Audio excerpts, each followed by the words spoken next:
তো জাতীয় নেতারা যে কোনো জায়গা থেকে দাঁড়াতে পারেন। যারা তারেক রহমান যেখান থেকেই মনে করবেন সেখান থেকেই তিনি দাঁড়াবেন। সারা দেশ নির্বাচন পরিচালনা করা এবং ভোটারদের উদ্দীপনার একজন প্রধান প্রতীক উনি যে কোনো জায়গা থেকেই সারা বাংলাদেশে তো তার নেতৃত্ব এবং তার দেশের মানুষ তাকে একজন জাতীয় নেতা হিসেবে বরণ করেছে। উনি যে কোনো জায়গা থেকেই উনি দাঁড়াতে পারেন।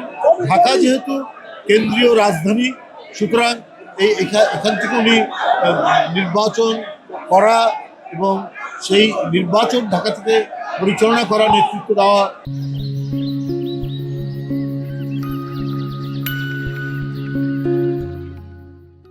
এটাও অত্যন্ত তার জন্য আমি মনে করি এই দাঁড়ানোটা অত্যন্ত যৌক্তিক তিনি দাঁড়াচ্ছেন। আর বগুড়া তো উনি দাঁড়াতেই পারেন। আপনারা জানেন ওখানে শহীদ জিয়ার তার জন্মভূমি, দেশনেত্রী বেগম খালেদা জিয়া তার স্বামীর বাড়ি, সেখান থেকে বহুবার তিনি জিতেছেন। তো জাতীয় নেতারা যে কোনো জায়গা থেকে দাঁড়াতে পারেন।